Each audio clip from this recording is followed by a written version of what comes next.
Bismillahirrahmanirrahim. Qala al-mu'allif rahimahullah ta'ala wa nafa'ana bihi bi 'ulumihi fid dharain amin.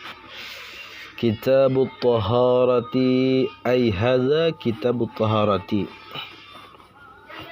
Bermula ini yaitu kitab taharah. Kita melanjutkan dan memulai masuk kepada pembahasan yaitu kitab taharah. La tasihu, tidak sah as-salatu salat illa bitaharatin, kecuali dengan bersuci. Litamakunihi, karena mungkinnya bersuci. Bil ijma'i, dengan secara sepakat ulama atau ijma'. Jadi tidak sah salat kecuali dengan bersuci terlebih dahulu, yaitu dengan seperti berwudu, mandi, karena mungkinnya bersuci. Beda cerita kalau tidak mungkin, tidak menemukan air, maka nanti ada cara-caranya. Apakah diganti dengan tayamum? Wa ajma'a, dan kompak, berkumpul atau kompak al ulama oleh ulama ala wujubi taharati, atas wajibnya bertaharah, bersuci, bil ma'i, dengan air, inda wujudihi, ketika adanya air, ma imkan istimalihi, serta mungkinnya memakai air, wa adamil ihtiyaji ilaih, wa adamil ihtiyaji, dan tiadanya butuh ilaihi, kepadanya air. Kemudian kata musannif, ulama bersepakat bahwasanya wajib bersuci itu adalah menggunakan dengan air ketika ada catatannya, yaitu yang pertama ketika airnya ada. Beda cerita kalau seandainya airnya tidak ada, maka itu barangkali nanti boleh pakai debu. Kemudian yang kedua, ma'imkan istimalihi, serta mungkinnya memakai air. Nah, maka beda ceritanya nanti bagi orang yang sakit, yang madarat ketika memakai air. Wa adamil ihtiyaji ilaih, dan tiada butuh terhadap air tersebut. Beda ceritanya nanti misalkan kita berada di suatu kondisi kemarau yang panjang, air ini butuh untuk minum. Maka walaupun ada, tetap boleh atau sah untuk nanti bertayamum. Lanjut, wa tayammumu inda faqdihi biturabi wa tayammumu, dan bermula tayamum inda faqdihi, yaitu ketika tiadanya air, biturabi, dengan tanah. Dan solusinya kalau seandainya nanti tidak bisa memakai air, maka solusinya adalah dengan bertayamum. Bertayamumnya yaitu dengan tanah. Wa ajma', dan berkumpul atau sepakat fuqahul amsari, ulama-ulama fikihnya Mesir, ala annamiyahal bihar, atas bahwasanya air laut, azabuha, yaitu bermula tawarnya air laut, wa ujajuha, dan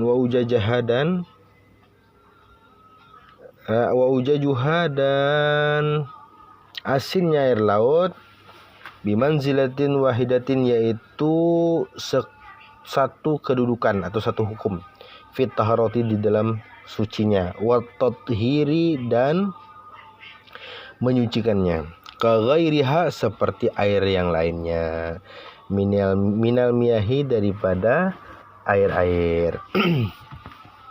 Jadi sepakat ulama-ulama Mesir bahwasanya air laut, baik dia airnya tawar atau airnya itu asin, karena sebagian air laut ada yang tawar, ada sebagian lagi asin, maka itu hukumnya adalah sama, yaitu dalam keadaan suci lagi mensucikan. Bisa dipakai untuk bersuci, bisa dipakai untuk menghilangkan hadas, bahkan juga termasuk menghilangkan najis.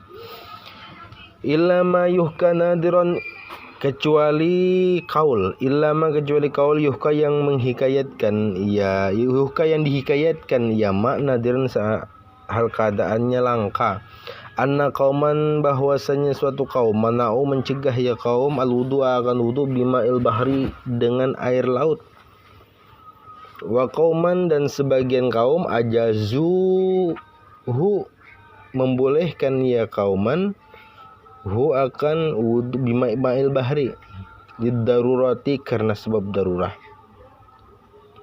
Wa ajaza dan membolehkan kaumun suatu kaum at-tayammum akan tayamum ma'a wujudihi serta adanya air.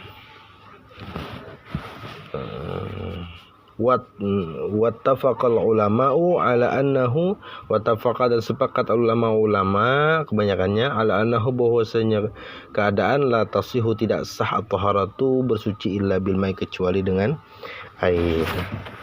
Nah, kecuali yang dihikayatkan, cuman ini pendapat ini langka. Hanya ada, bukan kebanyakannya, bukan. Hanya ada yang melakukan seperti ini. Yaitu suatu kaum yang mana mereka itu menolak untuk berwudu memakai air laut. Tidak mau mereka menggunakan air laut ketika berwudu. Dan sebagian kaum lagi ada yang membolehkan memakai air laut, tapi alasannya harus karena darurat. Kalau seandainya masih ada air sumur, kalau seandainya masih ada air hujan, kalau seandainya masih ada air mata air, maka pakai itu dulu, jangan pakai air laut. Gitu. Dan sebagian kaum lagi ada yang boleh bertayamum serta adanya air tersebut. Padahal yang namanya tayamum itu tidak sah dilakukan. Tapi ini yang disebabkan oleh ketiadaan air ya, ketiadaan air. Selagi ada air maka tayamum tidak sah bagi orang yang ketiadaan air. Itu. Makanya harus pakai air laut tadi. Cuman bagi kaum ini boleh bertayamum, tidak masalah. Tapi watafaqal ulama'u sepakatnya ulama ala annahu la tasihhu taharatu illa bil ma, tidak sah bersuci itu kecuali dengan air. Wa hukian dihikayatkan an ibni Abi Layali daripada ibni Abi Layali wal Asami dan Imam Asam, Imam ibni Abi Layali dan Imam Asam, jawazat taharati akan bolehnya bersuci bisa iril ma'iati dengan seluruh yang cair-cair. Wa kadzalika dan yaitu seperti demikian itu la tazalu tidak hilang an najisatu najis illa bil ma'i kecuali dengan air inda Malikin menurut Imam Malik wa Syafi'i dan Syafi'i wa Ahmad dan Imam Ahmad. Waqala dan berkata Abu Hanifah oleh Imam Abu Hanifah tazalu hilang bikul limain dengan tiap-tiap yang cair tohirin yang suci. Dihikayatkan ini ada suatu pendapat yang dikemukakan oleh Imam Ibnu Layali dan Imam Asam, boleh bersuci itu dengan sesuatu yang cair-cair. Contoh cair seperti apa? Contoh seperti air kelapa cair, kecap cair, air mawar cair, air sabun dan sebagainya boleh, tidak masalah. Pokoknya setiap yang cair-cair maka itu boleh dijadikan bersuci dengan catatan suci.